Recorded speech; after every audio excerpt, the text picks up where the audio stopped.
We're going to kick off our routing discussion by talking about the ever popular group tracks. Be sure to consult your own DAW's documentation for nomenclature and how it approaches this subject, but for the most part, it's exactly the same as long as you can find the various controls that are related to the actual process of grouping or even just routing audio to different inputs and outputs, which we'll be talking about a little bit at the start of this video.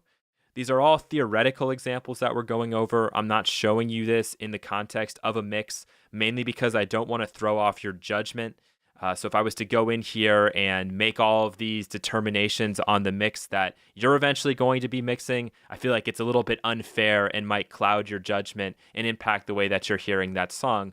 In the future, if somebody's nice enough to put up stems and allows me to, I might do a bonus section going over a few of these concepts in the actual context of a mix, where we'll then listen to how that processing has impacted the balance between everything, and then ultimately make the decision as to whether or not we want to keep it or get rid of it. And that's really what mixing is all about. When you have any form of processing, you're listening to it, you're hearing, how does this impact the balances? Is it doing what I want, or is it just hurting? If it's hurting, you get rid of it. If it's working, you keep it. But for now, let's focus here on group tracks.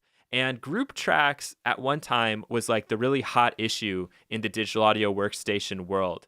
And there's always a hot issue. It's always evolving. The trends are always changing. Currently, when I'm recording this video, the big issue is whether or not you have like VCA groups, or also if you have like some kind of a console emulation built into your DAW. And I'm sure in 3 years from now, it's going to be something different. And in 3 years from now, it will be something different again. Honestly, this is more of a case of just like running out of ideas, because everything you could ever want is already available to you. But group tracks, for what at one time was a really big deal. So if you had group tracks, your DAW was considered really hip and in vogue. And if you didn't, it was kind of like you were lost in the past or something like that. But really with group tracks, they don't do a whole lot different than what you can set up for yourself manually. So that's what we're going to discuss first, in case your DAW doesn't actually have any form of group tracks. Sometimes it will be called a track stack. Again, you'll hear something referred to as VCA groups. Really, that just gives you one additional layer of relative balance. It keeps balances. For example, if you were to have a reverb here and you turn down the group, it would also relatively turn down how much you're sending. So that's kind of cool, but it's not going to make or break or change your life in any way, shape, or form. So if I play this back, let's take a look at what's going on right now. Over here to the left, you can see we have our input and our output. The input little record button's grayed out because we don't have any input feeding in. Monitor refers to the input stage as well, so we don't have to worry about that. The one we're more concerned with is the output, which is right here. And as you can see, all of these are going to the master output. And then the master output is feeding to the studio. So whatever output devices you have set up, either your speakers or your headphones, or I think those are the only two possibilities, unless you're somehow like, have some kind of weird ESP thing going on. Even then, though, you're going to have to choose some kind of hardware output device to get the sound out to you to ultimately hear. But I can go in and I could actually change this, and I wouldn't have to go directly to the master. Right now, we're going channel to master, channel to master. But I could throw a little screwdriver into that by adding a new audio track, and I'm going to call this drums, and I could even call this drums group. I mean, why not? I know that's breaking all sorts of protocol by calling it a group, even though it technically isn't. But if I go to the kick and I go to master now, I can send this to drums group. I could send the clap to the drums group. And for now, let's just leave the open hat going directly to the master. And now let's listen to what happens when I change this fader right here.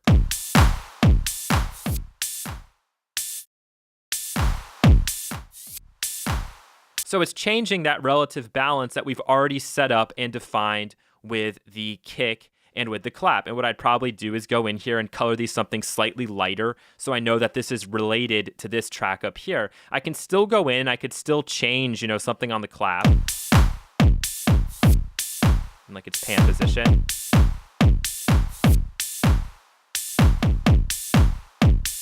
I can still go in there and do that, no problem. I could go and I could process these separately. So let's put some kind of a delay onto the clap.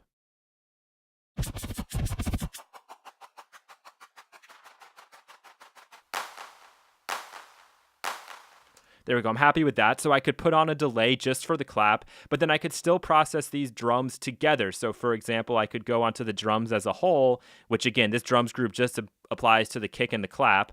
And I could put on something like the dimension expander. Why not? Let's just throw that on there.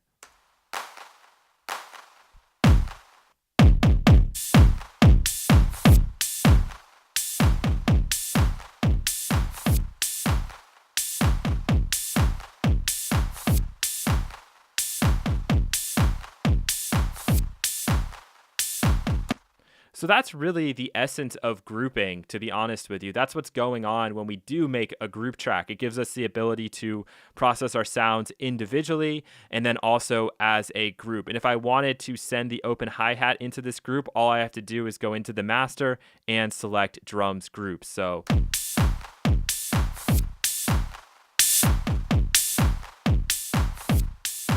we could turn them all down, or we could turn them all up. But what's the problem with this method?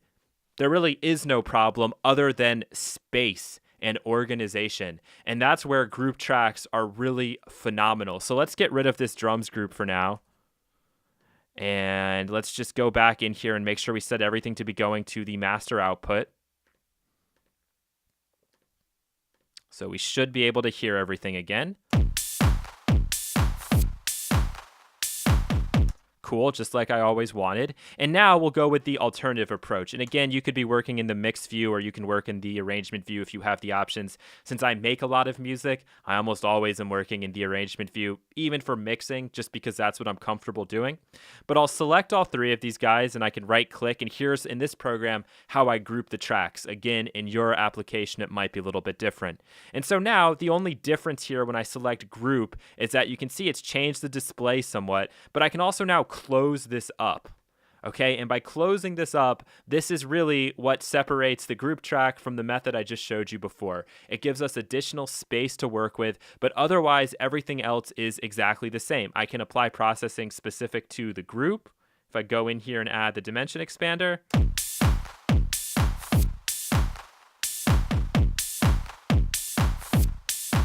or I can open this up and then still set my relative balances just as I've always done in the past. So again, group tracks, not that exciting, but when you're actually working on something, and there was a time when this program didn't actually have group tracks, and only once did that really get in my way because I was having to scroll way down. But if you were to look at one of my sessions now that I do, everything is in a group, and you can even go and take this a step further and go group within group. So if I want the kick and the clap to be in their own group, I could go in here and group these. I'm going to call this drums group, and then I would call this something like kick and clap. Don't have my keyboard hooked up, so my C key doesn't work, but there you go. Gives you an idea. And then I could go in here to the kick and clap, and I could process that separately from the open hi-hat, but then still process this group as a whole. So let's just go in there and show you an example. So let's see, what do we want to add?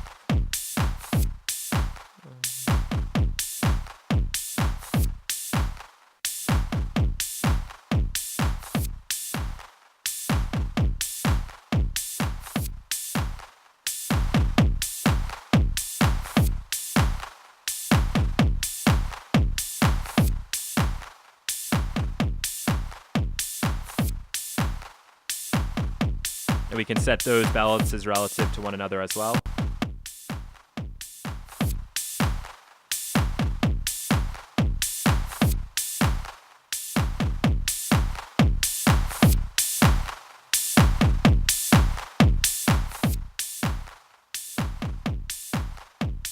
And there you go. So just as a review, remember it's totally possible to work with these outputs, and you'll see that it has changed it accordingly to go to the kick and clap, and they call this the master. So it's the master part of the group. This is going to then the drum group's master. This is going directly to the drum group's master. And ultimately the drums group is going to the actual regular master output, which is feeding out to our speakers and headphones. So definitely something that everybody uses. You've probably used it even in making your own music, but it's a routing that nowadays in the digital audio workstation, we probably couldn't live without. So there it is in all its glory, pretty straightforward, but I hope that was helpful for you.